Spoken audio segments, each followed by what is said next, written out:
Hey guys, today is a really special day. It's a special day because you are about to listen to my mom on the pod. Okay. I'm Chavie Brook. I get to host Totally Unexpected, my dream come true, and having my mother even agree to do this episode is miraculous. Like, I live a very public, forward-facing life. I put myself out there. My mother is not like that.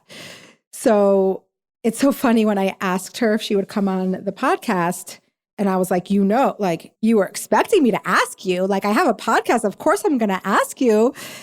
And she's like, no, it never crossed my mind that you would ask me. But I'm grateful that she didn't say no, and she totally went out of her comfort zone. And you're in for a treat. You're in for a treat because my mom is pretty incredible. I'm not going to do like a typical bio for my mother. That's just weird. But I will tell you a few little things. First of all, my parents have been Chabad emissaries to the city of San Antonio, Texas for over 40 years. And that's an incredible accomplishment. She grew up in Crown Heights, which you will hear. And she's a wonderful mother. She's a director of Gan Ganni Preschool for, I want to say, 36 years. When I was 4, you'll hear about that as well on the podcast. We talk a lot about her childhood, her experiences being on shlichus, which means on a mission to bring light to the Jews of the world in San Antonio, the ups, the downs, watching her children take on and continue the torch. And I just think it's a really good listen. So sit back and enjoy. Today's episode is dedicated by Lewis and Maggie Sperber, who over the past 5 years have become dear friends and committed supporters of our work in Montana, among the many other Chabad centers that they support around the world. Lewis and Maggie love the podcast and love that it's created a space for authentic Jewish conversations, honest debate on contemporary issues, and is a place that helps people feel connected, not alone in this journey we call life, with its fair share of struggles. What makes them stand out is their commitment to our children, the children of shluchim, caring for the family, not just the institutions. I'm grateful to the Sperbers and appreciate their dedication of this enlightening episode. If you want to sponsor, please reach out. If you're a business, if you are just somebody who wants to sponsor something for a special occasion, for a yard site, for a birthday, if you just love the podcast and love what I'm doing and you want to be a part of it, please do. Please do. I think it's not a secret that podcasts are funded through sponsorships and advertisements. There's no secret way to go about it. And I would love to partner with all of you and any of you. And it's great. It's fun. If you're a business, I talk about you on the pod. I post you on Instagram. You get some nice exposure. If you're just somebody who wants to shout somebody out, or you're just somebody who loves and appreciates what's going on over here on Totally Unexpected, please reach out. All my contact information is in the show notes. And we're very grateful to all our partnerships and all our sponsorships.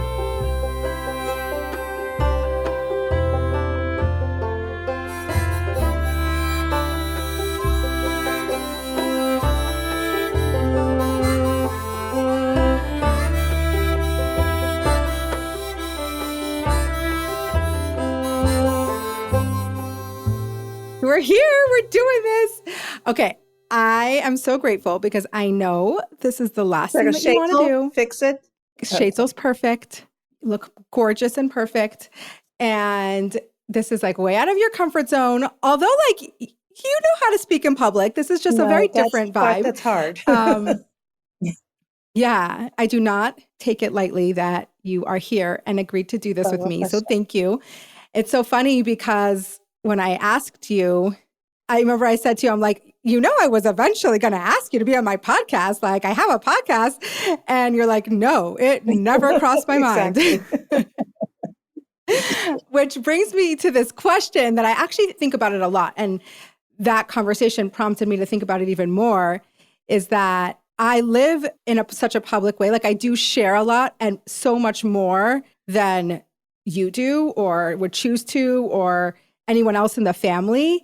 And I'm just curious how that feels. Like, is it weird? Do you like look at it and I'm like, where is she coming from? Like, why is she doing this? Yeah, sometimes I wonder where you came from in terms of that ability to just be so open and not definitely my MO at all. So yeah, that crosses my mind. Where did you come from?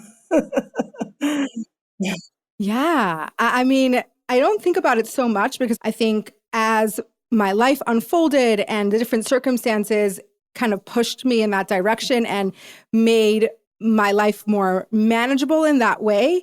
But then I think about it and I look around at you and my siblings, and I'm really the only one who does that. And so sometimes I'm like, what is that? You know, is it just circumstantial or is it something? I do feel like it is something. And there's plenty of people who go through circumstances in life and don't feel the need to share them.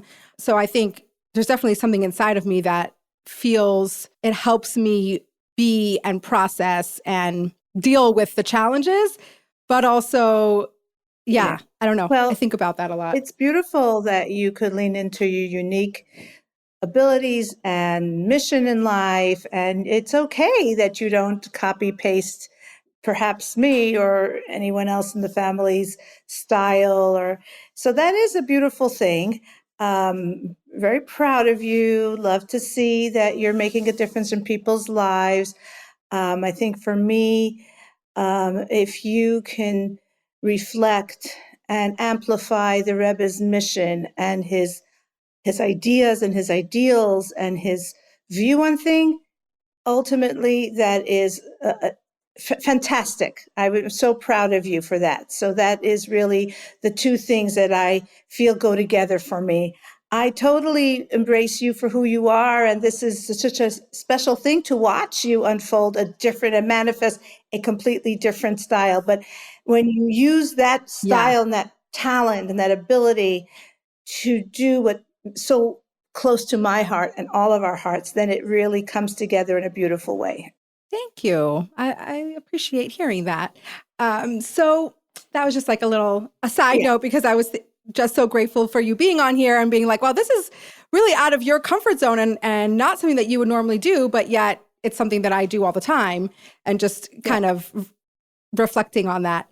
But I really want to start from way in the beginning. And I think I'm going to also hear things that I've never heard before because we get a chance to sit and really take time and talk. And so I want to go back to the way beginning. Your parents, where they came from, a little bit about them, and your childhood in New York a little bit, and leading up to coming to San Antonio. And I think as much as we are our own people, knowing where you come from and knowing what it took to get certain places and what our ancestors have done to get us where we are today is so fascinating and so important. So I would love to just spend a few minutes talking about Zaidi and talking about Bubby. And I think we could start with Zaidi. Zaidi to me was such a strong figure in my life in a more quiet way. He had a presence just of who he was, and the little bit that we heard from his childhood and how and what he went through. And I want to hear from you, like, about Zaidi, and because you have obviously so much more to share. So Zaidi did not talk so much about his history when we were growing up. We actually, the grandchildren that lived at his house, in a way, heard more, because the tendency is when people get older, they start to open up more. But one thing I can tell you is that he raised us, and our home reflected the old country, the ideals, straightforward. Like, he definitely modernized, and he had beautiful taste, and we had a beautiful home, and he was definitely Americanized in that sense, but he never let go of any of the straightforward standards and ideals that he brought, I think, from his upbringing. He was the son of a chassid that was in the original Tamchei Tmimim in Lubavitch. And they moved to Georgia. The Rebbe Rashab had given him my Zaidi a bracha to do what we would call shlichus today. He was a chacham, and a rav, a mayil, a shaykhet, the one-stop shop Jewish leader in the community in Georgia. Yes. It's Georgia, Georgia, right? Georgia, exactly. And it wasn't easy for my father in that place. And I think his yeshiva years were a little bit compromised. It was hard for him.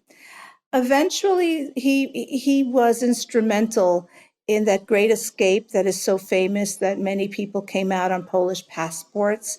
He did as well, and he facilitated many others to come out by traveling. After he got out, he traveled back into the country to tell his family. Really? And then he even went, after he that. told his family, he went to 2 other cities to tell them that this is a possibility, literally risking his life.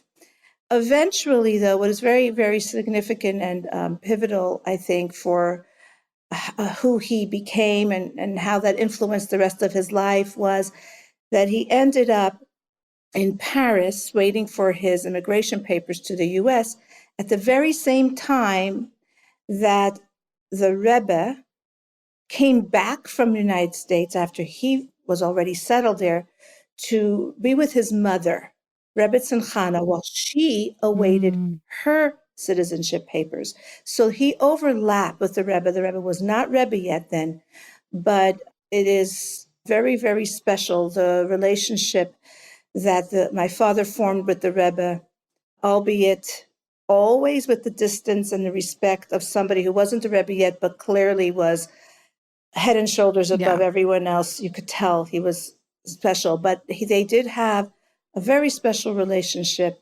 My father had a magnetic pull to him, and whenever he could walk him home, whenever he could be with him, he would do that. And he also took the Rebbe Chana out every day for a walk on the promenade. So he had a relationship with her too. Wow. How this plays a role in my upbringing is that bond, which started out, it really was a Rebbe Chassid bond even before the Rebbe. From the beginning. From the beginning. Of course, it didn't look like that at that point, but it just got deeper and deeper. And I can tell you that every fiber of my father's being pulsated this connection, this kashrus, this really love.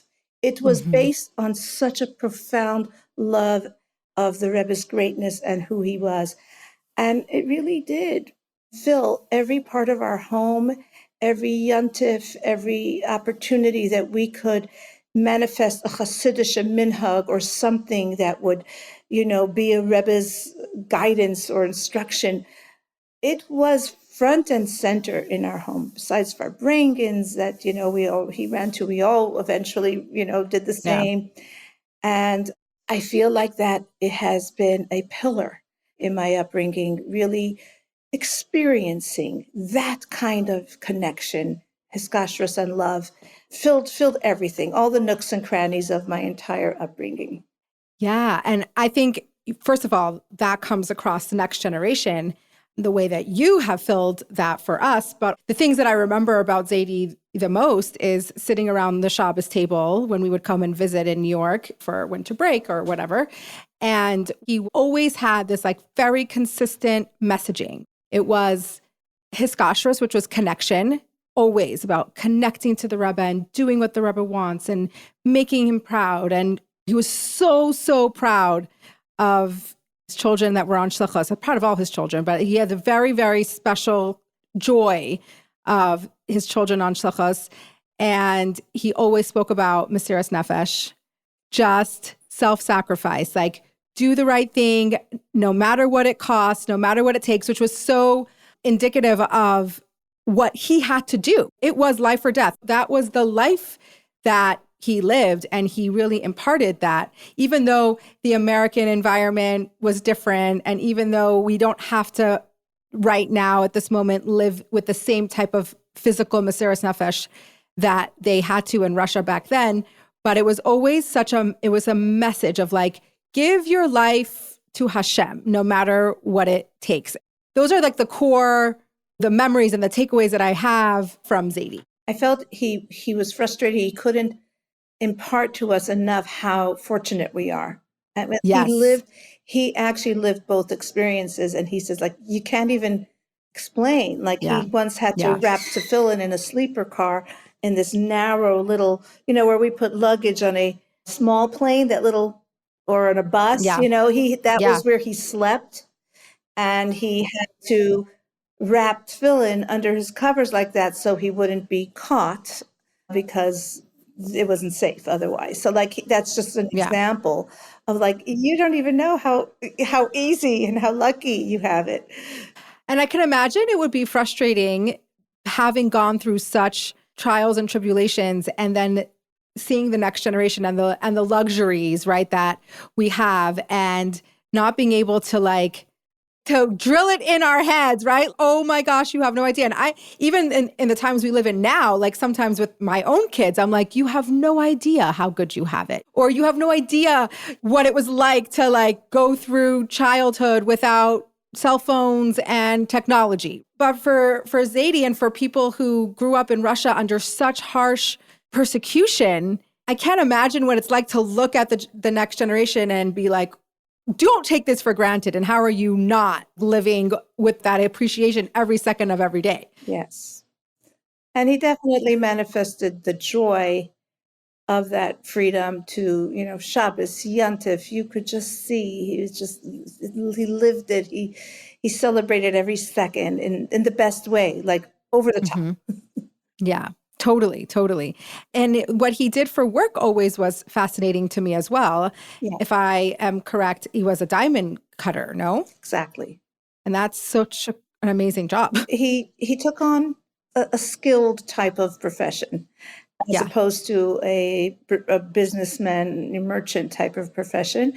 And as such, he worked very hard, very simple earnings, but my mother also contributed. She worked all the years ever since my youngest brother was old enough to go to school, and they worked very hard together, but he never had like a business of his own. He was always just a laborer, so to speak. And he wanted to earn more money. He even invested in one of these really big machines that you use to cut the diamonds on in our basement, so he could work at night. And I remember, being able to go down to him and seeing him work. Can't describe what diamond dust is like. It's the worst dust you've ever seen. It's black. Really? Yeah. Really? Yeah, it's black. But I don't think I knew that. It just goes to show how hard people, they had a good work ethic. They'll work harder if they need to earn more. Right. And that's one example of how he showed that. So he cut the diamonds. Did he also polish them to make them like... Cut and polish is kind of... So when he got the diamonds, they were like raw. Raw diamonds. And he made raw diamonds into the diamonds that we see today. Exactly.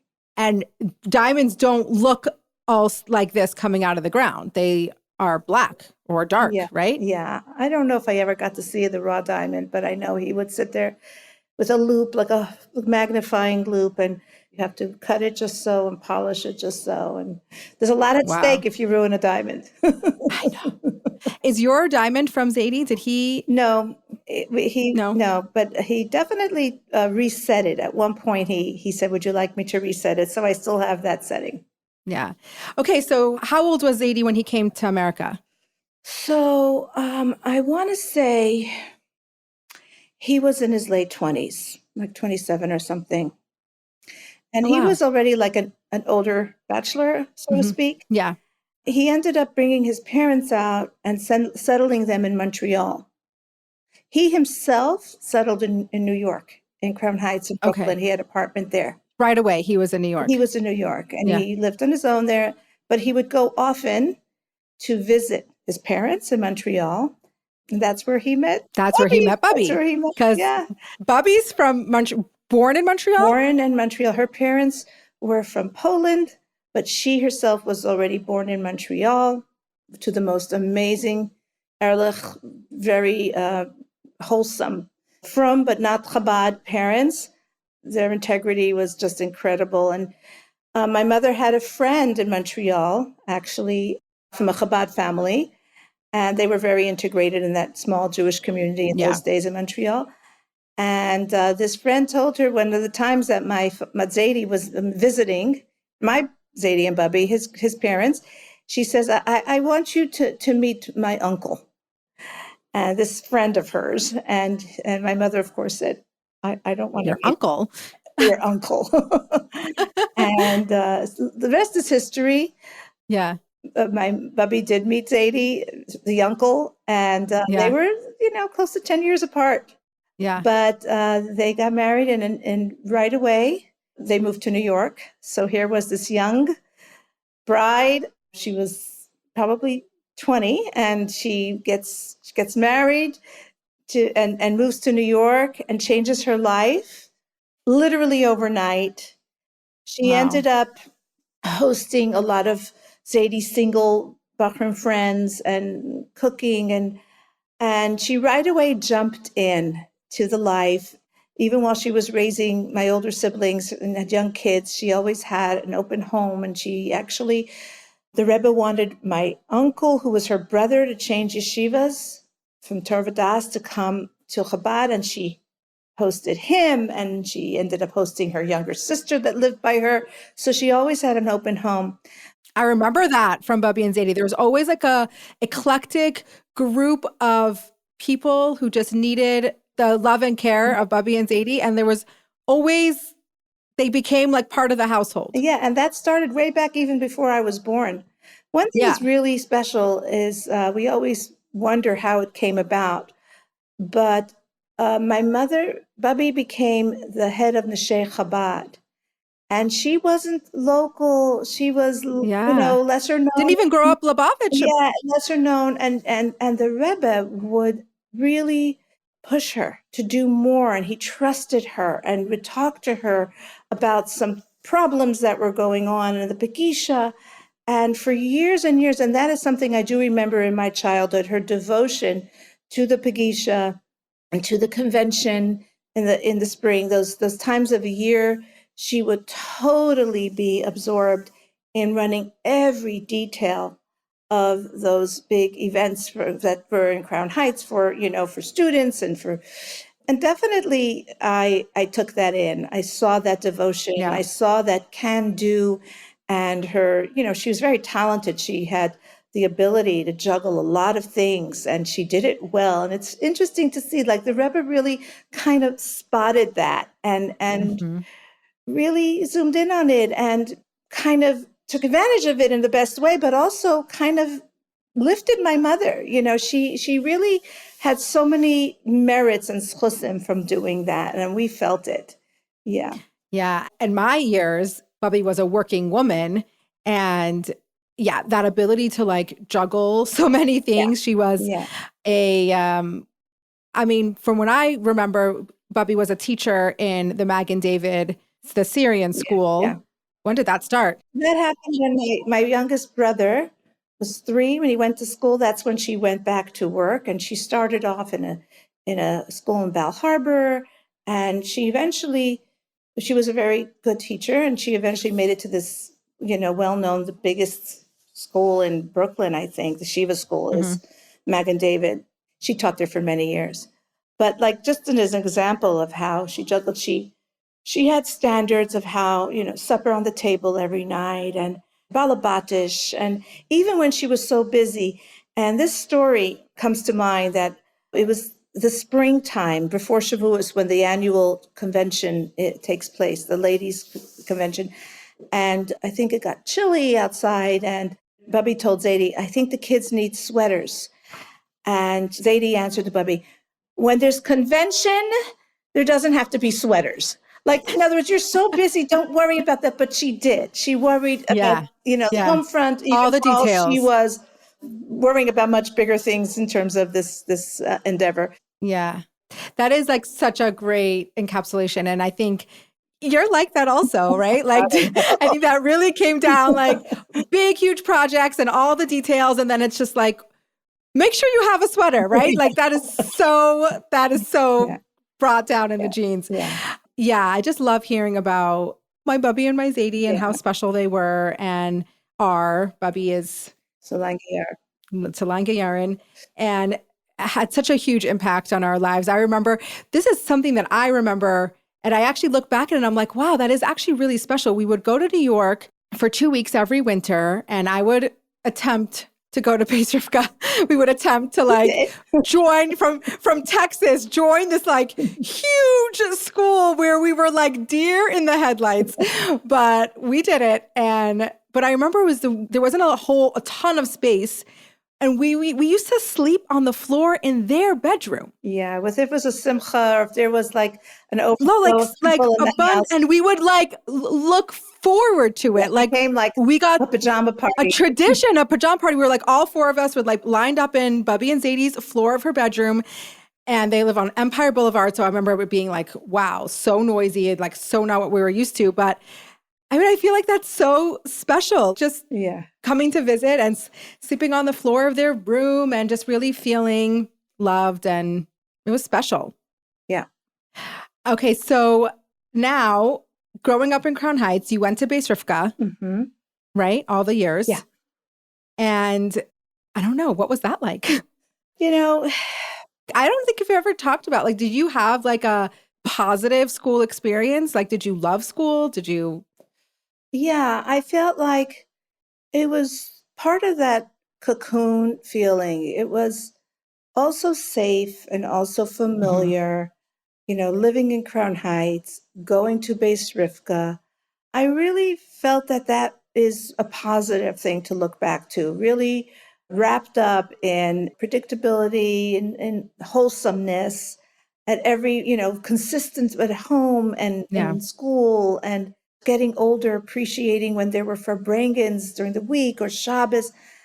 I look back, it probably was the golden years of Chabad, where you just took for granted, you ran to Farbrengens and Mhm. you lived it. And, I may not have had as many Hasidus classes in school in Beit back in the day, believe it or not. Now there's Right. Tanya, there's Lakotei Sichos, there's even my Marim.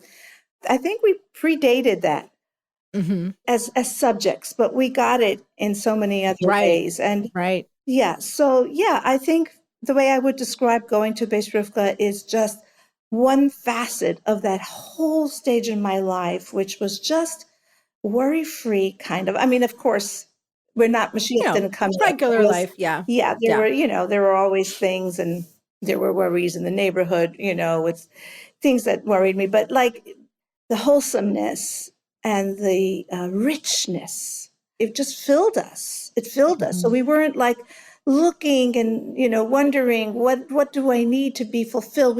Our cups were filled right there. Wow. That's pretty incredible. Yeah. And when you talk about like the consistency between your home environment and your school environment, many people get to experience that, but like you could take for granted, but that's not how we live. My family in particular, like it's hard because you live a very particular, valued, connected home life, but then school life is a whole nother thing. And I think it's a big part of our reality is navigating and balancing like the home life and the school life, Mhm. and bringing those home values even into your school life and not letting the school life necessarily bleed into the home life, and carrying both of those at the same time, which I always say, like, for my kids, that's a big deal. And that is not an easy thing to do. Yeah. And yeah, I guess I was very fortunate. Yeah. Yeah. I mean, even you children, Yeah. Our childhood. exactly, definitely, Baruch Hashem went to schools and stuff, but hey, it wasn't Beis Rivka. And No, you for had to leave sure. home early, and you had to have sometimes extra tutoring on the side. We would bring a girl to kind of enrich that. So that speaks to a whole different set of Yeah. circumstances that I did not grow up in. It was, I would Right. say my parents did shlichus in their own way, obviously, Yeah. but we didn't grow up on shlichus. Right. That actually brings me to my next question is, was shlichus something that you thought about and envisioned happening, or was it just going to be dependent on who you ended up marrying and the circumstance? But did you think about it at Yes. all? Was it ever part of your narrative? Yeah, I think I did. I had older siblings that already went on That's true. shlichus. And I think there was this really goal. There was a goal. There was this idealism that that's the ultimate and that's what I want to do. So I definitely did think about it and definitely was ready to go anywhere that would come up and be appropriate and be the right fit. But it definitely was something. Now, what that would look like and that I didn't know, but I knew that I wanted to do it. It definitely was something I thought about, and it was absolutely the ideal, the top that you could aspire to. Right. Was that the energy at the time that was like, this is the ultimate? Yeah, so I think to varying degrees. I think so. I think it depends. Not all my classmates ended up on shlichus, and maybe they would have liked to, or maybe some never didn't really aspire to that. But I certainly did, and I wasn't the only one. Yeah. So when did you meet Tati? So I was 21. We met, and not long afterwards, we got engaged and married. And about a year and a half, a little less than a year and a half, we moved to San Antonio. So you were our only child that was born in New York, in Brooklyn, New York. And I'm you the were only 6 one months that's old. not a real Texan. You were 6 months old when we moved, so that counts for something. It counts. Yeah. So how did the shlichus process work back then? Because it was so different than it is now, I believe. Like, how did it work? Did you get options? Did you wrote into the Rebbe? Like, what was the process look like? Yeah, exactly that. So the year that the guy would spend in Kailo would be coming towards the end, and they would be knowing that that's next. And then I think people who were looking to bring someone out on shlichus would kind of go there to the Kailo oftentimes and stake it out and see who would be a good fit, who they would be interested.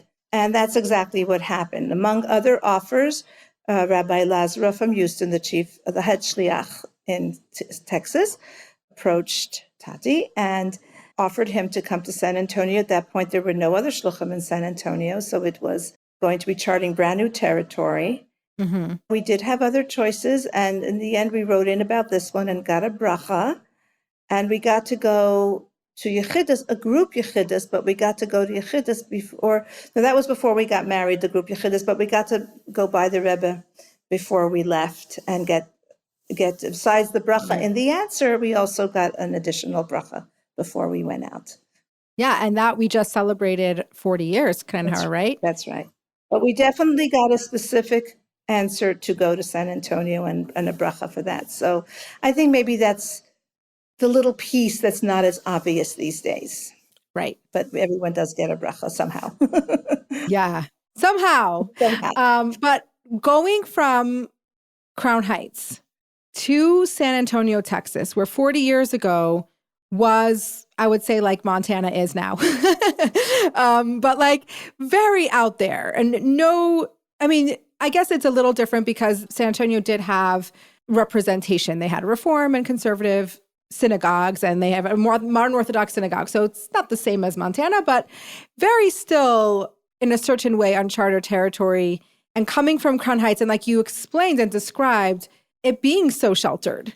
You did have such a sheltered, in a positive way, upbringing. And then you're, 23 years old and 22, landing in 20. Yeah. But close. 22 years old, landing in San Antonio.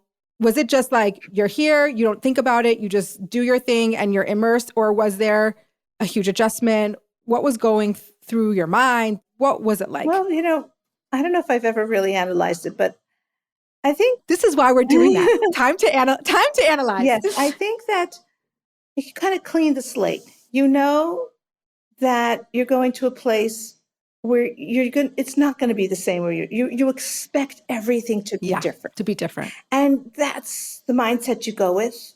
And so that allows you to not compare, oh, there's no kosher food here. We can't buy chicken and we can't buy no Chol of kidding. Yisrael and we can't, oh, there's no minyan even at first for us. Oh, there's no this or that. There's no education. And you kind of feel like you're pioneering, and your mindset helps you just say, well, we're going to take it one step at a time and let's see what we can do. Every impact that we can make positively kind of cheers you on to take that next step and that next step. And, you're not really comparing, because if you try to compare, then you're like, oh, this place doesn't. Yeah. But you're not, because you're going out with the mindset that. Well, your expectation is that it's not going to be anything the same. And I didn't even know what to expect. And I feel like, in a way, that youngness, that youth and naivete was on my side, because I was fresh and open, ambitious, and determined to be that shlucha, to be the partner with my husband's, the shliach, to do what we're supposed to do. And that's the drive. And then it's amazing to see that you raise your family there and you live here, Kanai Nahara, 40 years, and it's home. And it's your life. It's your life. Yeah. I really relate to that with the young, making crazy decisions when you're young. You only can make those decisions when you're young, because when you're older, you know too much. It's too scary. You're too wise and smart to do the crazy thing. So I actually feel that way about my shluchos as well, even though it's almost easier to compare my growing up shluchos to my adult life shluchos, because those are kind of on similar paths, as opposed to you coming from Crown Heights to shluchos where it's completely different. I was reflecting, I think we just made an 18-year anniversary video for our Chabad house. Can you believe it? And we are not doing a big dinner. That's not what we feel called to do right now, but we did want to commemorate the 18 years. And so we're putting out this very beautifully well done video series. Yeah, by Benzi Afson, which did the videos for your dinner. And he asked a question that actually had me reflecting. I almost find that the later years, and for me, obviously, it's only in an 18-year span, but is almost sometimes harder than the beginning, when it's new, you're naive, you have the drive, you have the fresh motivation, and it's still building and exciting. And I find that sometimes 10, 15 years down the line, when you, thank God, you have your family and the challenges are starting to pop up and it's less fresh and less exciting and novel, that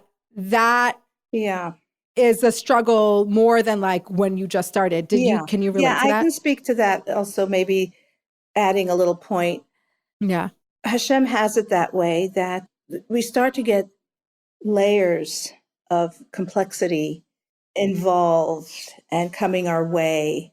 And we don't get to be in this utopia, I'm going to save the world, just do good, do good, do good.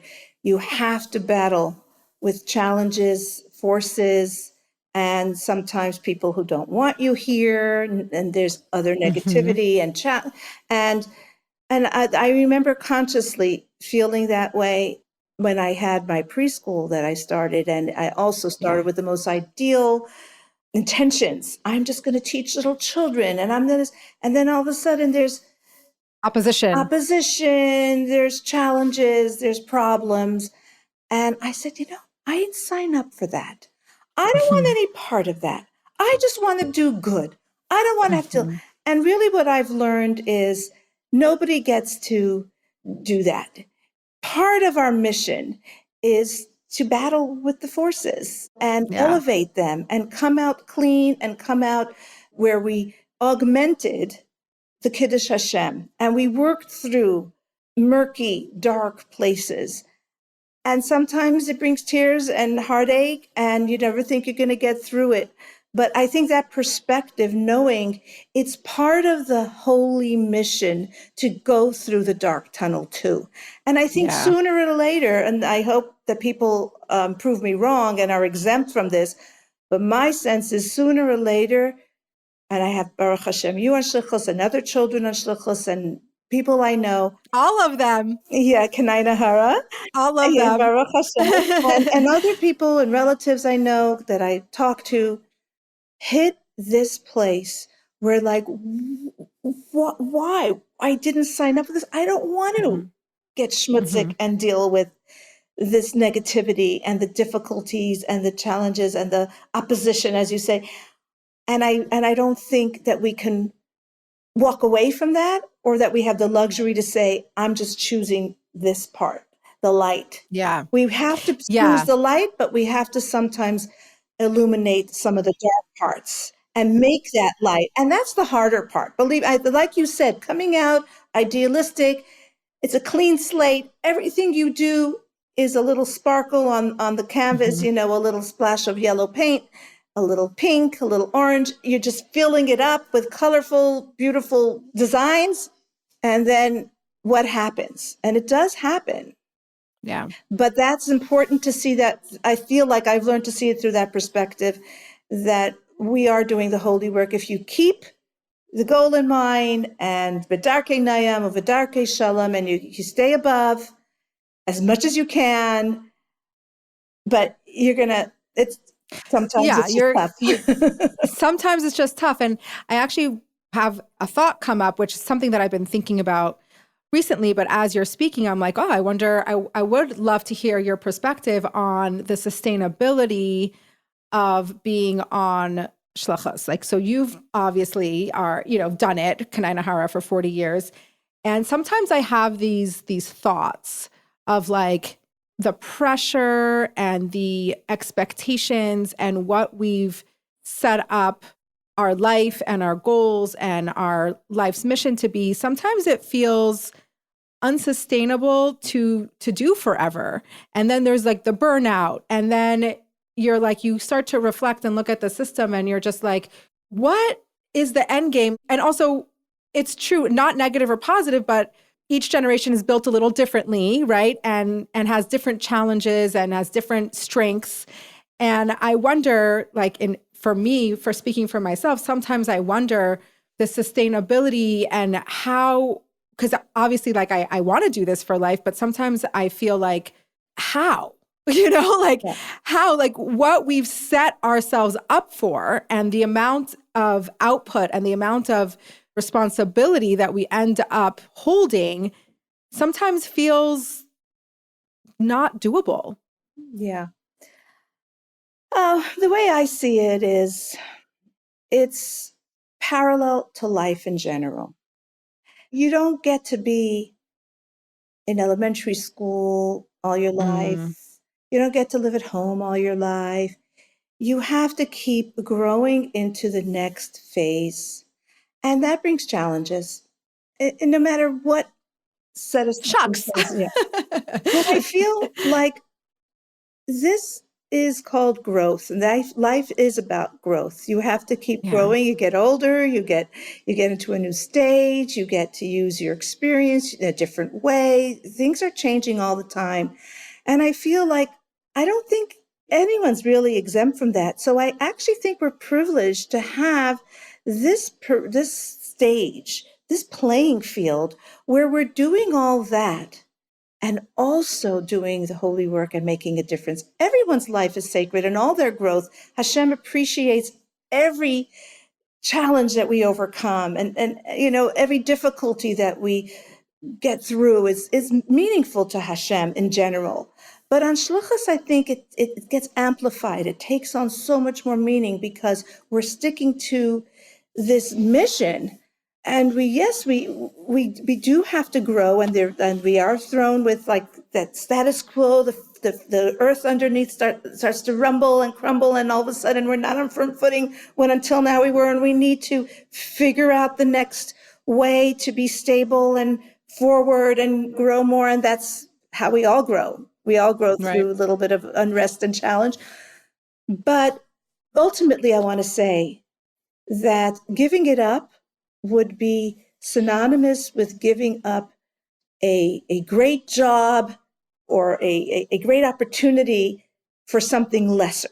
You're going to have challenges anyway. Maybe there are extra pressures and you're carrying a bigger burden, but you're already your muscles are stronger. You're already been, groomed for that. And now you could handle it. Hashem doesn't give you more than you can handle, but the nachas, it's like you're not going to walk away, chas v'shalom, from your family. You're not going to walk away Right. from this just because it's getting a little harder. I Hard. think it's just Yeah. a privilege, and they're not mutually exclusive, though. The hard Yeah. work and sometimes the burnout and sometimes, oh, this is too much. But ultimately, when you stick through it, then you really, you know how when, a spaceship goes into the air, you get past the gravity and then you just sort of free flow, soar. Yeah. So, okay, well, this is why I'm so lucky to have you as my mom, because this is what we were imbued with and in our childhood. And it's true, because every time Chamshal and I have had conversations around like, can we do this, whether it was surrounding like the special circumstances our kids needed, or can we sustain that here, and different moments of our life where we're like, is this sustainable? Can we be here? And we always come back to that same point that you said, is like, there are challenges in whatever life or whatever job or whatever path you choose. It's not smooth sailing. So it's not like you're going to leave and then somehow that problem is going to be solved. Sometimes I want to be very sensitive, because sometimes circumstances happen where you do need to leave your place because that place is not serving your family, and that's important. And that's everybody's personal job to figure out when that applies. But for us, every time we've entertained it, we've always come back to like, well, this actually is the best place for our family. This actually is the best opportunity. And we do feel so connected to it's not a job, right? It's a calling. And we always come back to that. It's like, this is the cycle of life. Life throws things at you. There are the ups and the downs and the times where you're in growth mode, where we are right now in our shulchos a little bit in that growth mode, where it's like that time where expansion's happening, but it squeezes you, because in order to make that expansion happen, all your resources are tapped out, right? Whether it's financial and physical. So the growth, tell me if you agree, like that growth time often feels like that most squeezed time, and it's so stressful. But what I try to do is constantly remind ourselves, like, this is the growth. Like, this is the squeezing of the olives. Like, this is where you're going to get the oil on the other side. If I look back, I could actually track. There were some very, very, very difficult times that you do feel like you're about to give up. And then you can see that there's a pattern. Shortly after that, you broke out into another level. And we wish it can come easier, but sometimes our biggest growth spurts came with that squeeze. The biggest squeeze. With that, like, you know how they say the seed that's planted in the earth, before it actually bursts forth with a shoot, it has to completely disintegrate and disappear. So there's no seed and there's no plant. There's a moment of nothingness. And after that brief moment, all of a sudden there's beautiful growth. And that's how I see it. I see there is that moment where you just feel suspended, like you don't have anything. You don't know what to do. Yes. And sometimes what's hard about that, I feel, is sometimes they last longer than when you look back, it feels like a blip. But like sometimes it could be a few years where you're in this space, and that's a long time to keep the faith and to keep the vision, to keep the faith, your eye on the goal.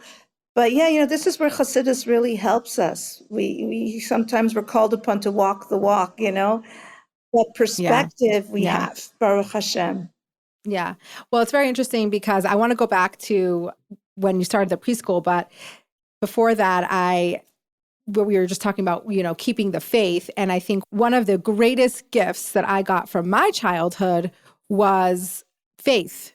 And I don't know how you did it, because it wasn't like something that was like, you need to have faith. It was like a lived by example kind of experience where I just saw it lived, right? I saw the example of what it means to actually access your faith and use it. It's not just a Hasidic concept, but it's actually a practical tool, your faith. And that has been something that has kept me going. And sometimes I take it for granted because it's not like that for everybody. where faith is so accessible. And for me, it really is because of you and probably because of your parents. And that's such a strong thing that comes through. I always say there's a differentiation between learning Hasidus and seeing these things as concepts and then like using them in your day-to-day life. And faith is something that I use to the point, and I don't remember, I think I might have told you this, but my therapist who isn't Jewish, when I'm struggling and I'm like, I don't know what to do and all these things. And there's two things he says to me all the time. Number one, he's like, well, your strongest coping skill and your strongest tool is your faith. Like coming from a not Jewish therapist to recognize, reflecting back to me, like anytime I'm like in a spin or a spiral, that's what he says to me. He's like, well, your faith is your strongest tool.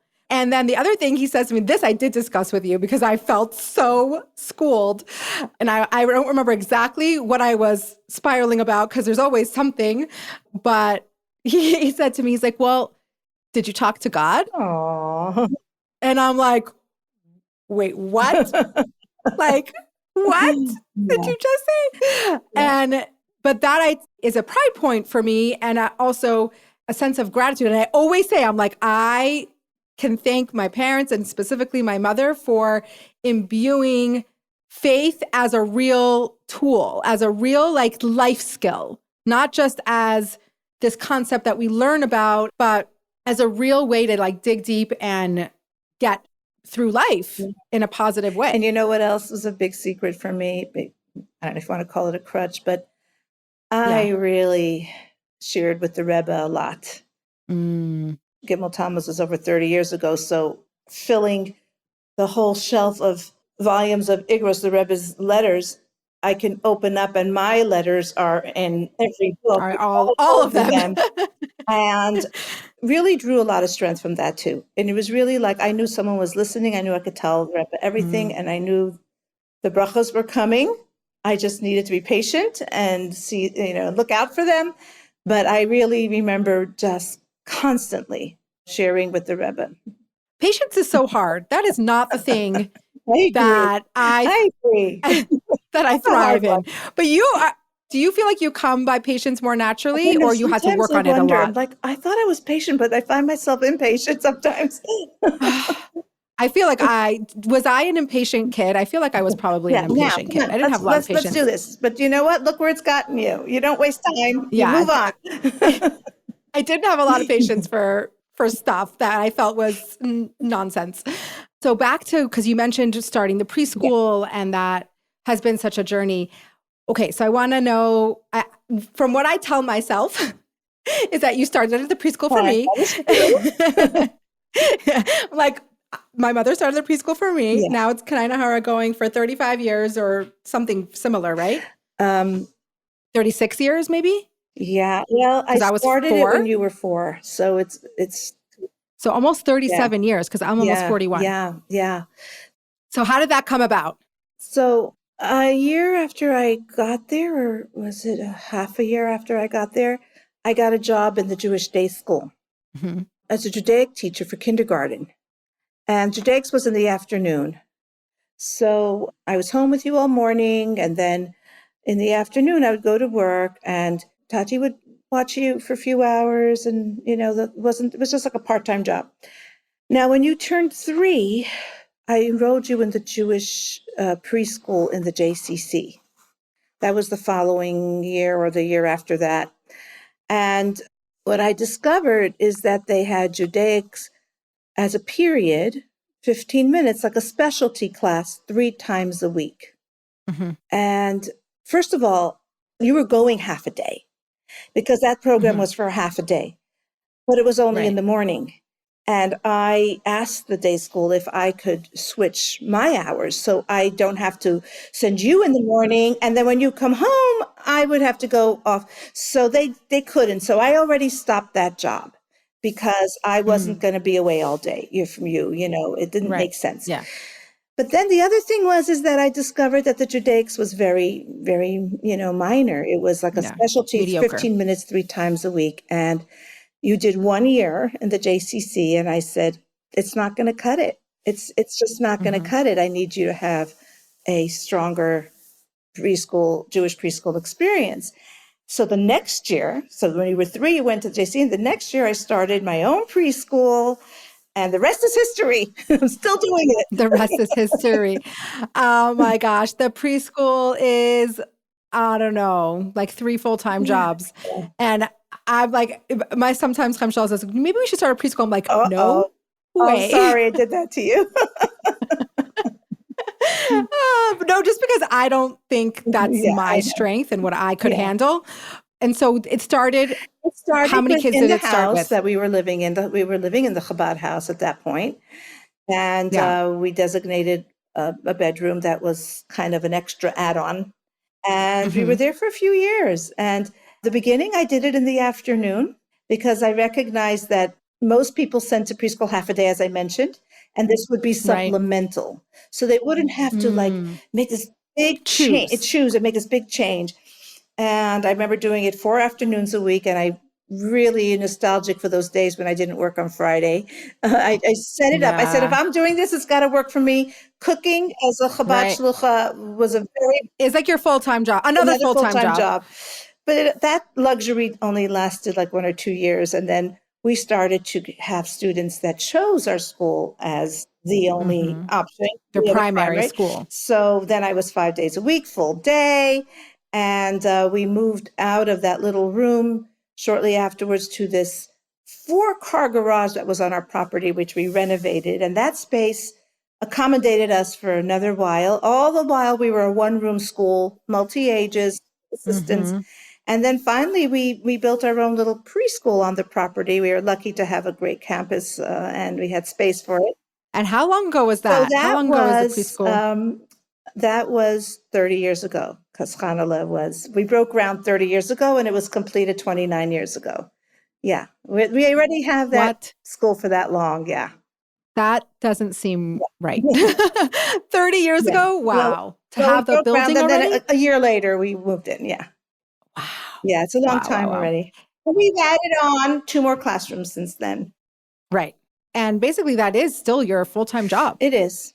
It's my baby. Right now you're not a teacher, no, you're not a director. I'm a director, and we hold our own with our numbers. We don't seem to be the kind of school that grows exponentially every year, but we hold our own, and it's like my little baby. It's your little baby. Little baby. And it's so true. And did you always, I guess my question is, sometimes we just fall into these positions of like either being a teacher or a preschool teacher or educator. But you were a teacher before, but was that something that you felt drawn to, or it kind of just circumstantially fell into your lap? Well, like I said, I got a job teaching as soon as I got here. Right. When I was a teacher for a good 4 years, right out of second year seminary. So I think so. I think it felt very natural that I was going to do. I didn't know I would have my own school. And when I started it, I didn't know, like we spoke earlier, the challenges as you get older and more established, it layers, more problems, more complexities. But yeah. You say like big kids, little kids, little problems, big kids, bigger problems. Yeah. So, which I very much stand by, but same thing with like your growth in like whatever you're doing your job, like the bigger it is, the more complex, the more challenges, the more. Yeah. The trick is to know how to, ride it and roll with it and get the support you need. And I guess that's the secret. Yeah. I always felt that growing up that you were always a little bit like ahead of your game in the education world. Like you always had like your finger on the pulse of like, what does a child actually need? And I remember we were talking about this once, how you would get some pushback from parents of like literacy and my kid reading and when they should need to be reading. And I remember your message so consistently being like, what does a child need at this age? Reading at 4 years old isn't the most important thing. It's like, what are you giving your child as a foundation? And just like knowing inherently and intuitively and naturally what is important here. Like, what is my job as a preschool director, teacher?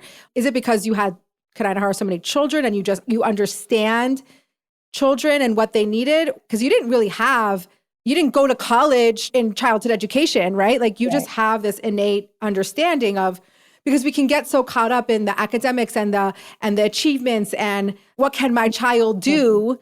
And you were always so consistent about, like, it's not about what your child can do, is what is your child getting? What is your child receiving? How and what can they not get any longer once they go to kindergarten or first grade? What can they not Yes, go back and recover if we deny them that preschool experience?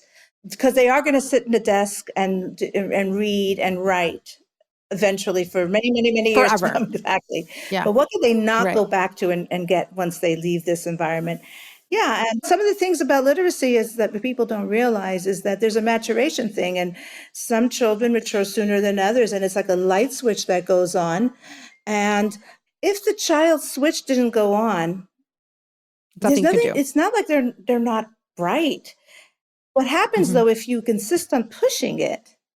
They take away a negative I message that I'm not successful. They're never too young to perceive that about themselves. And they're Mhm. frustrated and they develop a bad attitude towards reading and writing. So there's more to lose than to gain. Of course, just So for the record, true. we have an emergent literacy. We have a lot Well, of the way that you opportunities, do but it. we don't Yeah. have a formal one because of all of those reasons.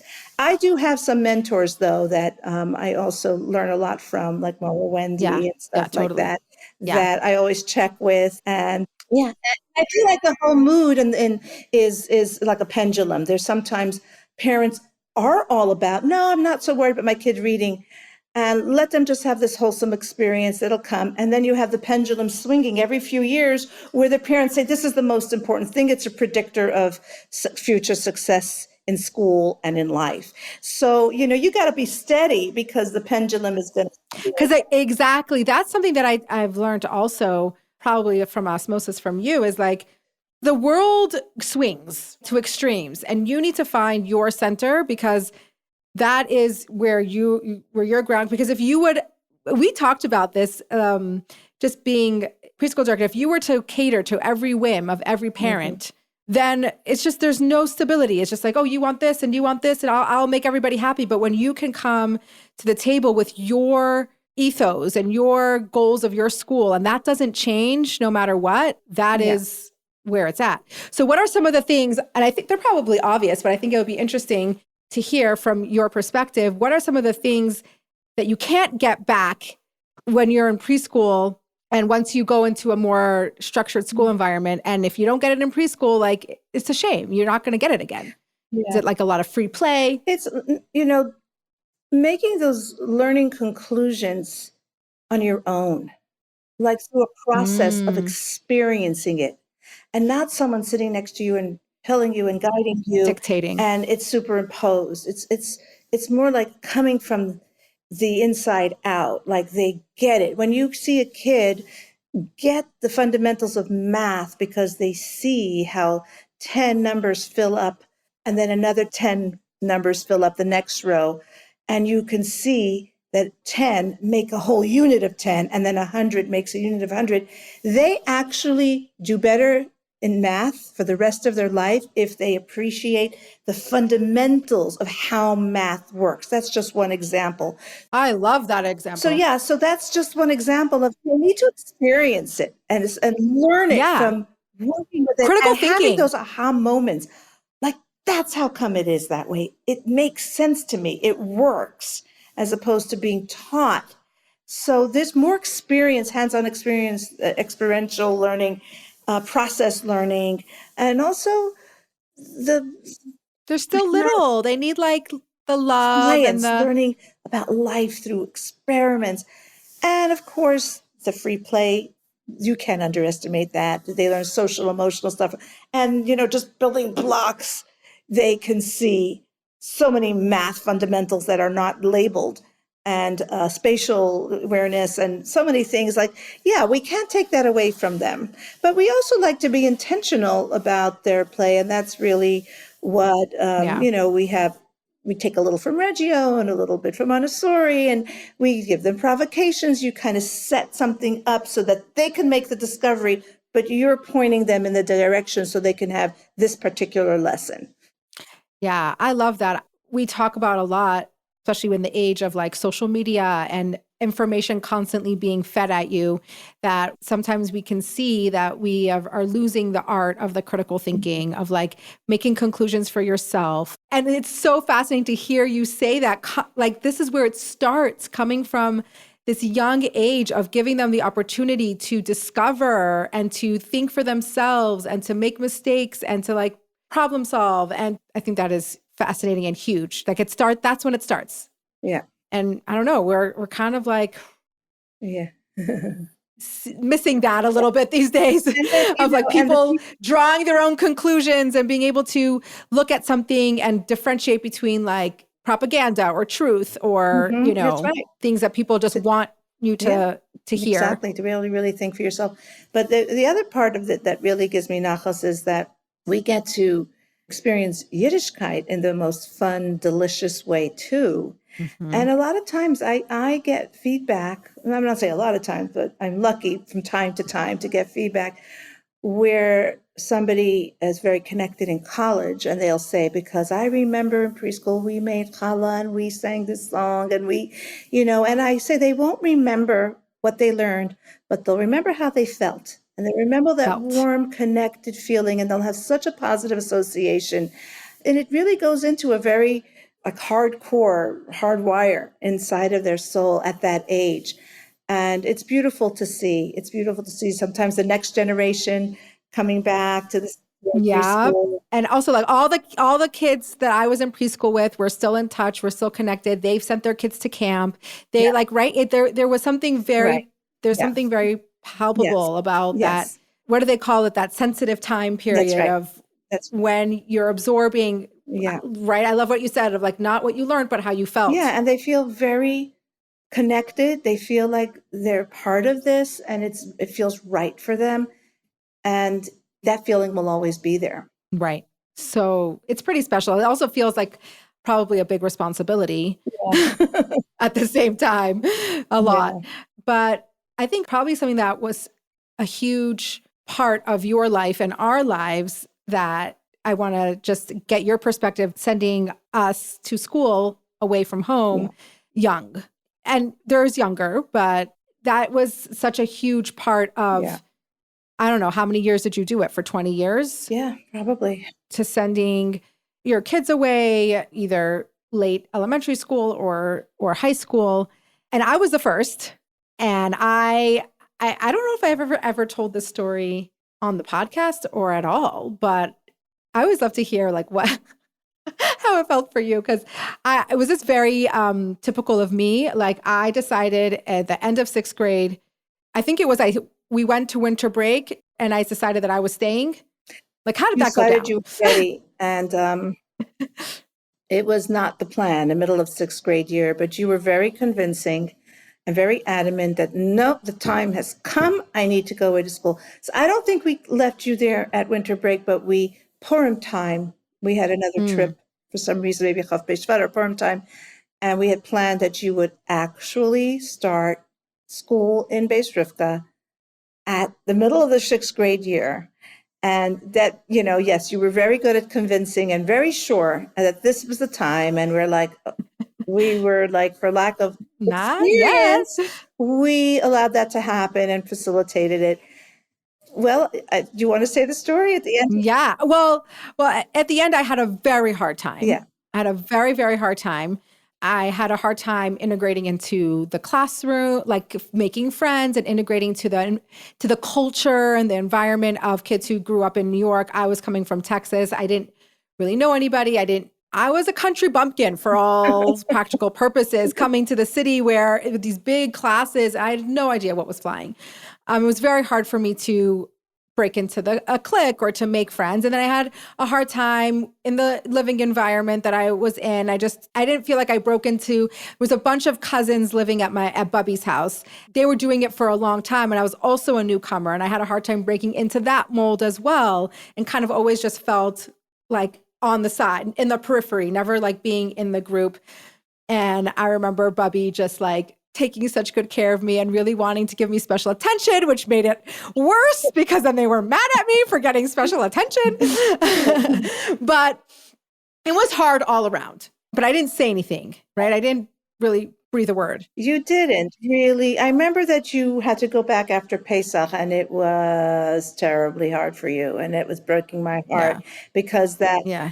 that wide-eyed excitement, ambition, and it's going to be great, kind of like camp. I'm ready for the fun, all faded away. Reality And kicked I in. remember that it was just heartbreaking to see you off after Pesach when you knew Yeah. what you were going back to. But I think what Yeah. happened is that you Yeah. really did not share with me the extent. I thought this is part of just the pain, the growth pains, Adjustment. Yeah. adjustment. And then I remember in the summer, towards the end of the summer, you called me aside, and I remember you called me, come here, I want to tell you something. And then we went there and you said, come here, no, and you took me further into the next hall. And then, no, come here. And you found like the most A secluded corner. corner place. And you said, I'm not going back. I just want you to know. And that's all it took. And Yeah. you said, no, I can't do it. And I'm not happy. And we said, and you're not. And you went back to the local school for another year. 7th And grade. that was very, very good idea. And then It was so And then when you healing. went away in 8th grade, we had done a little more research and found maybe that New York isn't for you. Now I think there's so many more out of towners and they're more set up for it. But then, Yeah. I was like, there was nobody yeah, else. I mean, it was, oh, well, except for like, there were a few. there was There were a a few. few. Yeah. But I really give you credit though, because you made it clear that it's a no-go. I can't do this. And it took a Mm-hmm. lot of courage. And I know you sat on it for a while because it didn't tell me in the beginning of the summer when you just came home. You waited like a month Yeah. and a half, but you were very clear, I'm not going back.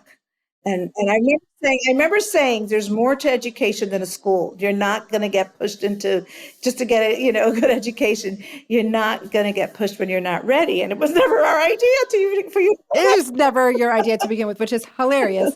But the thing that I always wonder, and I think because of how it went down and the setup and you knowing who I was and it being too early to begin with, that you just accepted it. But I always wonder, I'm like, I said I wasn't going and you were just like, okay. Yeah. Like, I wonder like if I would be able to. It came from a place I saw that it was coming from your inside of your heart. Like you Yeah. finally gathered. It wasn't just like, oh, this is No, you challenging and gathered the hard. courage to tell me, and you must have been thinking I could tell that you Mm-hmm. can't do this. And you were young and it was okay. Mm-hmm. It was Yeah. okay. And you were a first child, as it is one of the hardest things about moving on shluchas was that thought and that notion that you're going to have to go obviously away from home for school because look where we were living. And I remember that you and Rachel, you were all little, it was such a painful thought. And I remember saying, I can't do it. There's no way. I'm not I'm not doing doing that. it. I'm not doing that. Yeah. And Hashem has you do what you need to do. And Baruch Hashem, it's a heartbreak, but a blessed one, and you just do. I can't believe myself. I Yeah. don't even know where the switch happened that I was actually able to do it. I guess it becomes more about wanting to see the success of your child, realizing that's the next step for them, realizing they need that it becomes less about you. But I'll tell you the truth, it was very selfish in the beginning. I say, no one's raising my babies. I want them, they're mine, and I'm keeping them close to my apron pocket. And I don't know when the switch happened. Like I said, I think it happened just life and watching these little Yeah. babies become people that need a That future. needed it. Yeah. So then I came home and then I was ready to try again. Try That's pretty again, brave and with a too. change. I was ready to try again. I went to a different school. Different school, I went to a Chicago. smaller, out-of-town school that was a better fit for where you were coming from, the smallness and not New York. It's San Antonio's not New York, and that was a very big jump. Ironically, that a few children later, We're we were back back in in the Face New Rivka. York scene. The Yeah. younger, They were able to handle it. I don't know. all went to New York. Everything, I look at them and I'm like, how did you do and it? some of them How thrived did in you that. do it? Some of them just wouldn't change it for Very anything. much Yeah. so. And it's very interesting because I know that I can give off an extrovert kind of personality, but I'm really not. and I'm more introverted, and it's hard for me to, like, if there's a big crowd or a big group, it's hard for me to assert myself and like be seen in a big group. But I think I really struggled with that in New York. It was too overwhelming for me. And I didn't know what to do. Like, I didn't know how to navigate that at all. It's a little microcosm of what's important to all people of all ages. People need connection. They need to belong. Yeah. They need a relationship. When you couldn't find that, it made it impossible. But later on, when it was set up that, your younger sisters were coming into an environment where that was accommodated, they were able to succeed. So it really boils down to that. You need to be along, you need to have connection. And you've made some beautiful connections, friendships that you have to this day. Yeah. So in the end, my experience going away from home, taking that little blip out of it, which obviously was self-inflicted and needed to happen to build my character in some respect. But going to where I ended up going 8th grade through 12th grade in Chicago, like, was an amazing experience for me. And as much as it was hard for me to go away from home, like you said, because I had those connections, because I had friends, because I had like a good life and environment there, it made it doable. Was it easy? No. Were there times where I was like dreading, like over Yontif, when you think about leaving home and you dread? No, clearly. You dread it. And it's just so hard. But like, I always knew, like, this is how I survived. I don't know. I wonder how it was for you, because this is how I survived. I'm like, you just put your head down and you leave. And I knew that once I got on the plane, I would be okay. Till I got on the plane, I was not okay. Like, I was not okay, but I knew I'm really not okay. I can't do this. I can't do it. I won't survive. I'm not okay. I'm not okay. And then I'd get on the plane and I'd land and I'd get back into my routine and my life, and I was okay. Yeah. And I was happy. And I remember Tati always saying, he's like, you left perfect timing. You were starting to get chutzpahdik and trouble, and then off you went. Yeah, so there's blessings and everything, but was it a sacrifice? Absolutely. Absolutely a sacrifice. Yeah. And we also lived for your visits home. And I'll also tell you that as the kids got older, the ones that were home were also miserable for a day or two. You would think just you. After everyone left, it was just a void. So yeah, it was something, and there's blessings in it, and keeping your eye on the goal. We did what we had to do. Right. And I do talk about the benefits. Of course, the negatives and the struggles are so obvious, but I do look back, and even in the moment, I can see the benefits, especially now raising teens.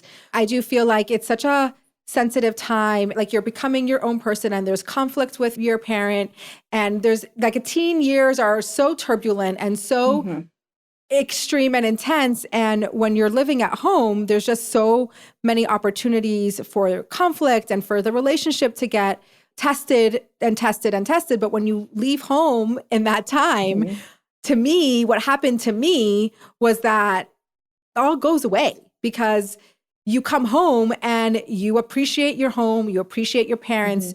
There's very little, I mean, of course, there's still regular conflict, but there wasn't a pattern of like. I can't remember those years when the kids were, I think we got spirited for the most part. I think that's what happened is you get, and for every family it's different, but for our family, and speaking specifically for myself, like that didn't happen. That was spared. That whole like angsty, difficult relationship, mother-daughter relationship didn't really happen because. And there's some other things that I only got to hear years after you all grew up and married, and you would share some things about some of the experience. Everyone had different circumstances and different challenges. And I'll tell you the truth. I don't know. Y'all didn't share everything with me.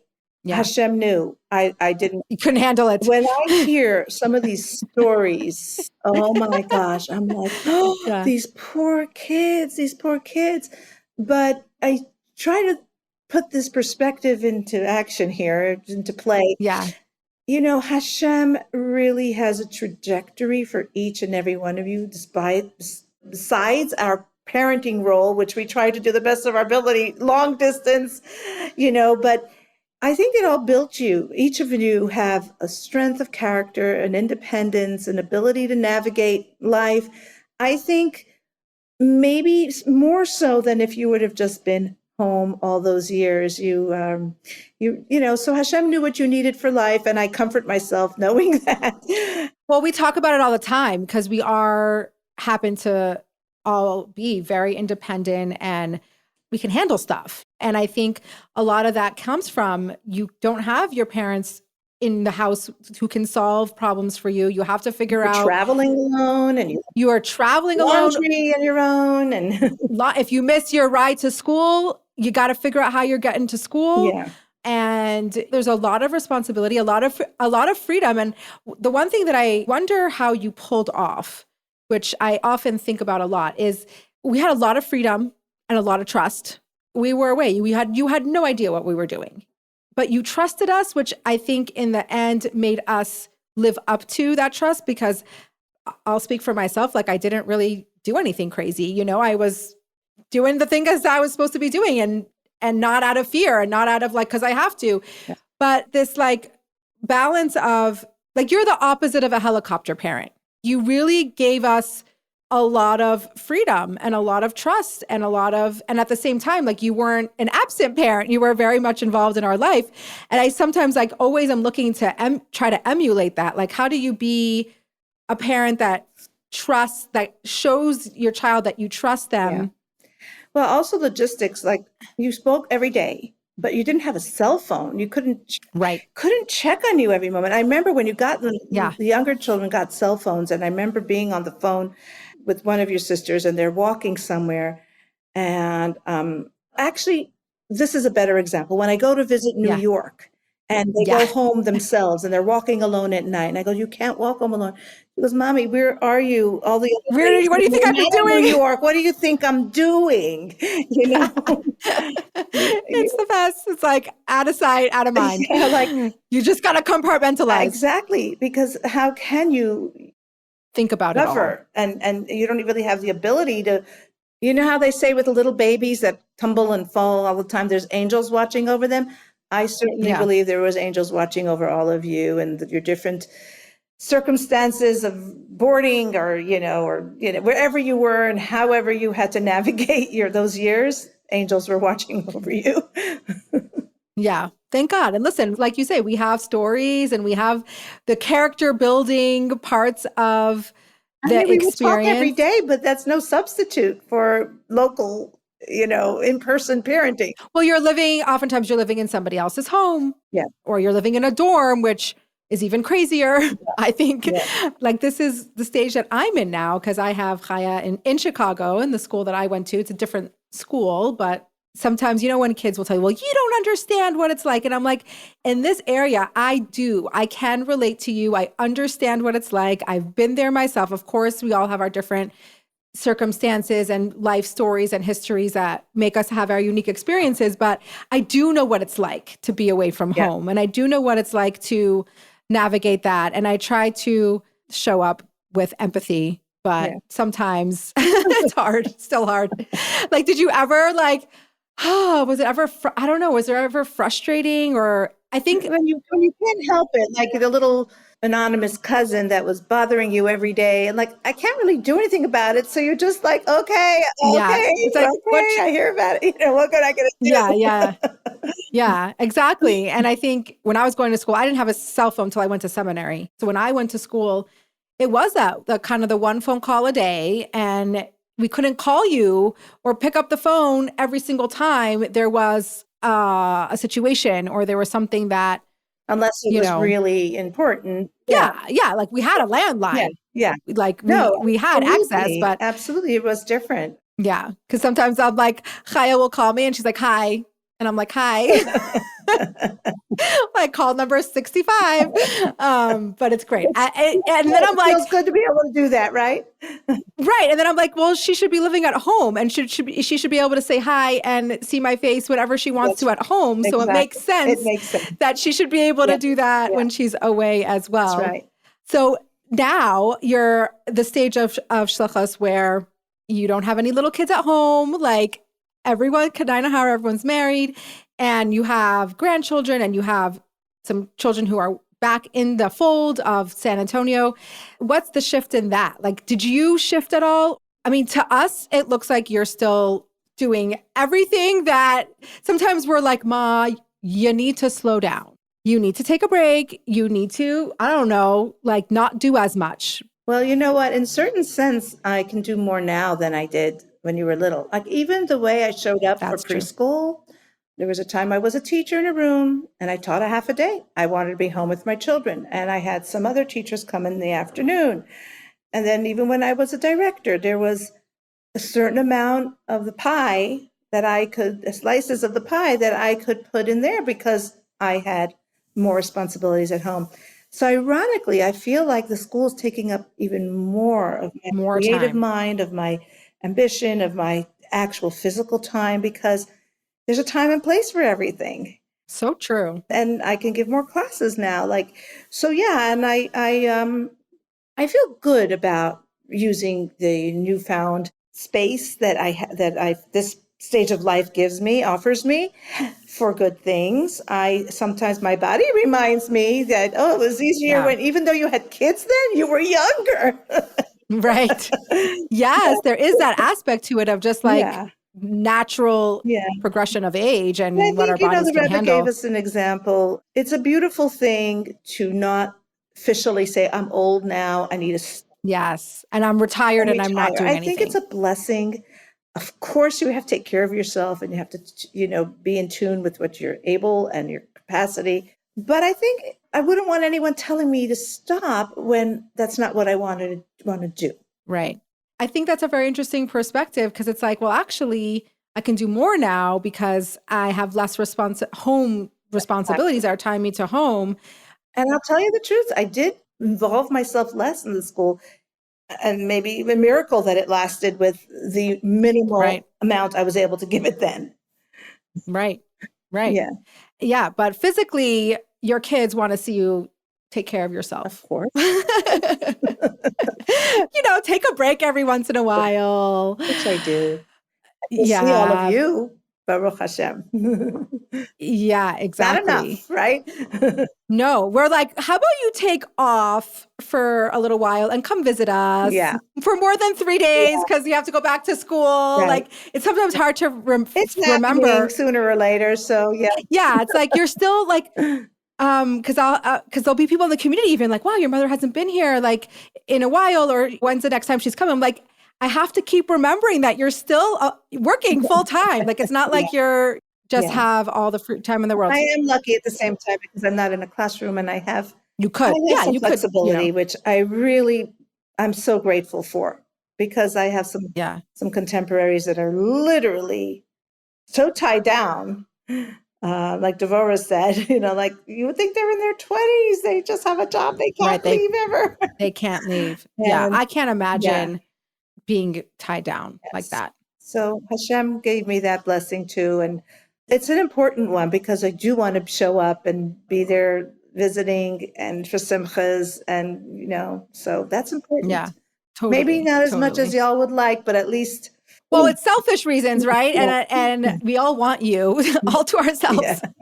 It's like, well, there's a lot of us, thank God. Hashem. But we are growing our Montana population. So I know. we're here. Three of us are here in Montana. Yeah. It's literally this week that Bracha moved here. Well, I don't know when this will air. It'll be in maybe a month or two, but it's really exciting. And she's unpacking. She has an apartment, but it's really kind of unreal for us to be in that stage where we're doing that. We're bringing the people, and Amazing. this is just for a year, so it's a very unique type of experience, and I feel like it could be an amazing.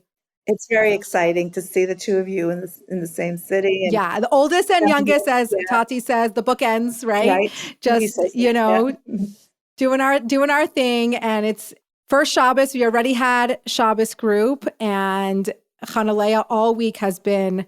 I can't wait for Shabbos. There's Shabbos group, and it's like literally the biggest thing that I needed to happen in our shul was a structured kids program, because I wasn't able to do it. I have the kiddush, everything's on me, and also I'm not good at it, and it's not something that I really want to do. Like if I had to do it, you know what I'm saying? Like I could do it if I could do it. I just don't love it. And especially with my kids and our dynamics, like just wasn't a good setup.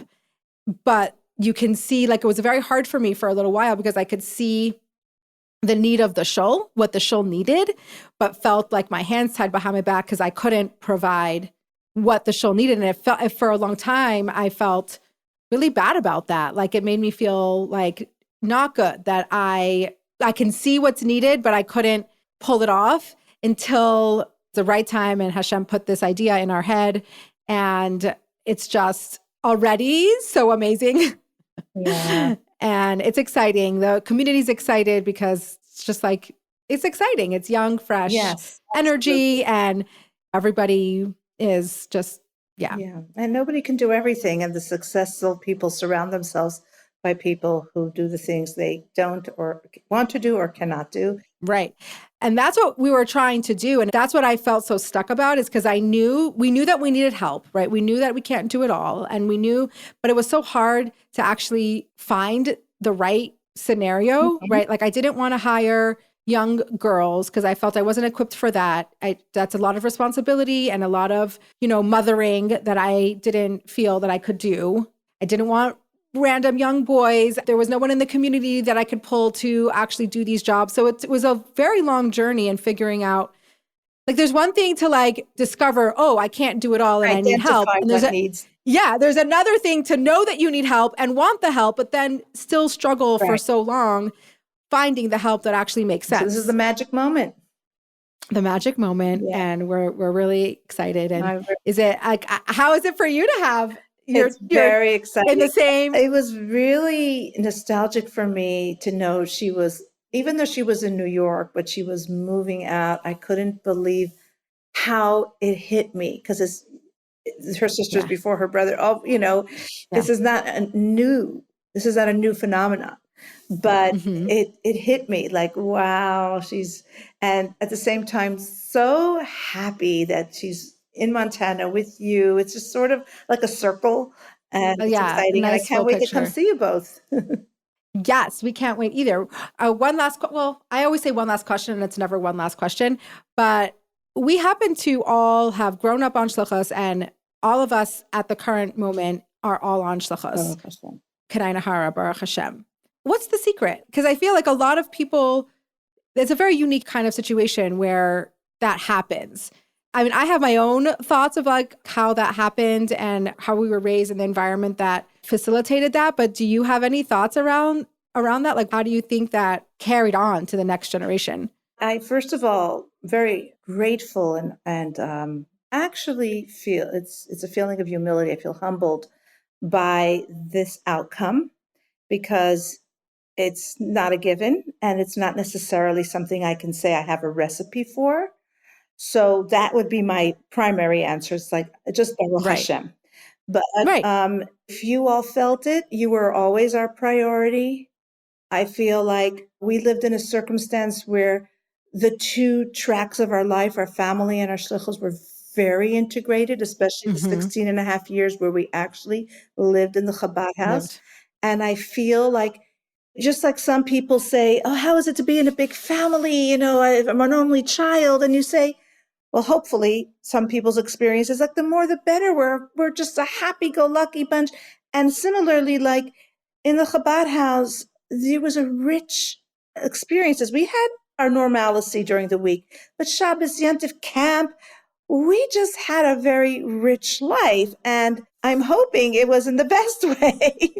But I think the integration of the two can go either way. It can be like, I feel that I was overloaded and I can't do it, or I had a positive experience. So if that was your experience, we just feel blessed and grateful for it. Well, yeah, you bring up like living in the Chabad house. So for all my childhood, we moved out of the Chabad house when I was in seminary.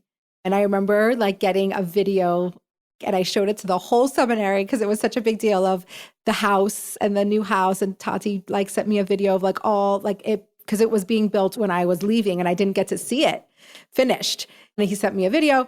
Back then it was like an actual video. It wasn't like a video on a phone where you just send a video. Phone, right? Yeah, it was like a big effort. Like it was just like taking the video, sending the tape, like a big deal. And I remember when that first was starting, when we were moving out of the Chabad house, and our reaction, right, was just like, we didn't understand what that meant to be living outside of the Chabad house. And for us, it was 95% of the time a very positive experience. And we couldn't imagine, like, what do you mean it's going to be separate? Like, what do you mean we're not going to like live in the action? Like we were so used to just like being there in the moment at all times.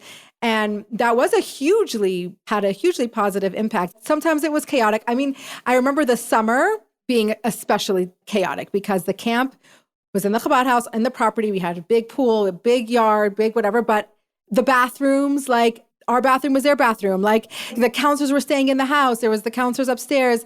And the kitchen, like the camp was using the same kitchen that you were cooking Shabbos for, and the chaos and the challah baking it was just, I as a child, I'm like, great, very fun. But if I were to have that happen to me right now, I don't think, first of all, I wouldn't let it happen because I couldn't, how did you do it? It's so chaotic. I just have this one image to talk about the pool. They come out of the pool and they're traipsing through the kitchen on Friday when I have every nook and cranny filled with food coming out of the oven. And then they stop dripping wet and they peek over the counter. What are you making? Oh my God, I can't. Wet. I'm like that. Yes, just the image of because there was the bathroom right off of the kitchen. Right. Oh my gosh. I don't think I could do it. I don't think I could do it. I don't know. I don't know. It was pretty crazy.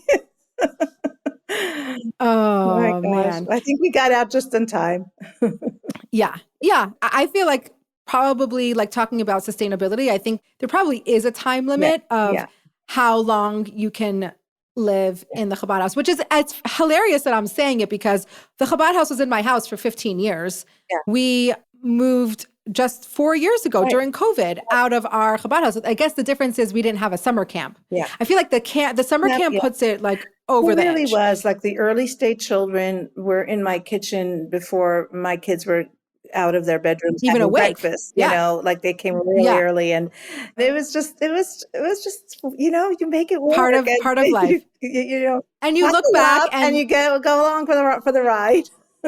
Exactly. But you look back and it's so fun because when we're with the family and we're digging up memories, there's a lot to talk about. It makes for good content.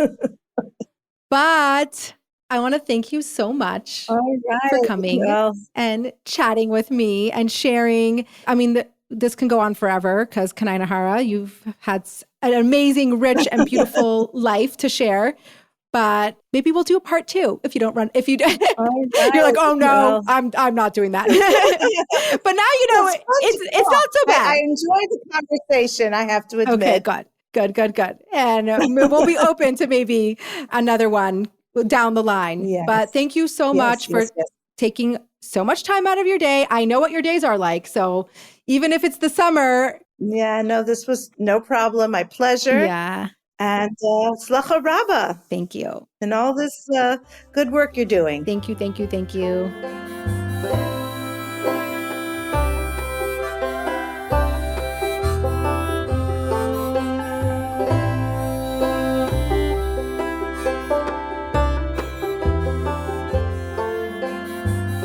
Okay, so I really hope that you enjoyed this episode as much as I enjoyed recording it. I feel like, things fall into place. I'm recording this intro, outro the day after my birthday. And it's kind of interesting that it's the episode with my mother who birthed me. And it had me just thinking and reflecting on birthdays in general. And I did start to share a little bit on Instagram about my thoughts and my feelings about birthdays. I feel like birthdays could be complicated for some people, for other people, not at all.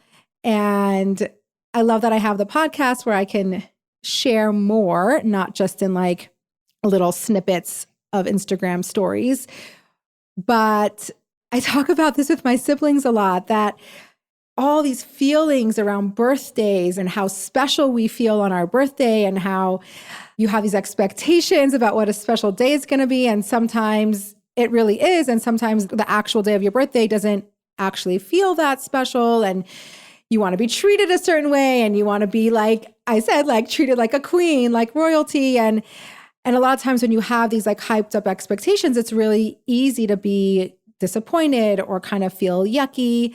And then you have the little bit of shame that creeps in. Like, who do you think you are? Like, you were born. It's okay. The world doesn't have to stop. But as I think and reflect about it, I think part of the reason why we feel so special on our birthday is because our parents, and in particular, my mother, made us feel so special on our birthday. And birthdays were a really big deal. So we're like ingrained with this, like, it's your birthday. It's a very, very special day. So after you get married and you have your own kids and your spouse has like different way that they grew up or different way that they approached birthdays, and it just, your childhood sticks with you. Like, hello, everything stops on my birthday. Like, we get treated like royalty. And it's interesting because it's not like we had these huge birthday parties, bashes, like with friends. We typically had a family birthday supper where we got to pick what was for dinner and we had presents. And it was just like a really family-oriented day that just felt really special, which is kind of what I do for my kids now. Like, I adopted the same practice, and maybe I'm setting themselves up for the same feelings later, but it can't be a bad feeling when you are feeling loved, right? You struggle with your birthdays because, oh my God, your mother loved you too much on your birthday. How terrible. So I don't think it's a bad thing, but it does, like, as an adult, sometimes you have to adjust a little the expectations.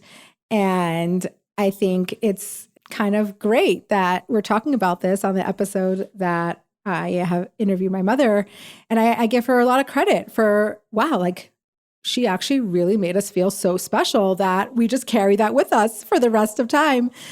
But I ended up having actually a really beautiful day. I got up in the morning and I got dressed. I put on my wig. I put on some makeup. I went outside and I prayed and had some very intention around that and made it like a priority. And then the rest of the day was I got a facial with Linda, who's the best. And if you are a podcast listener, you will know who Linda is, and you will know how amazing to get a facial on your birthday from Linda is. And my husband made dinner. My husband made dinner and a birthday cake. And it ended up being a really very sweet and special day. I had some friends drop by in the evening and made me feel so loved. So in the end, not in the end, because it was never a problem. The day was never a problem, but just like you get in your head a little. So it really was a beautiful day. And I think it's also, I'm turning 41. I have the control and the power around my mindset around birthdays. And it's just, it's how you feel about it and think about it. And I think we should all feel really special on our birthday. And I think that's a good thing. I think the world should stop on your birthday, and the people around you should make you feel loved and special. So I wish that for everybody on their birthday. And if you have complicated feelings around it, know that I hear you. I feel you. It's real. It's real. And don't feel shame around it.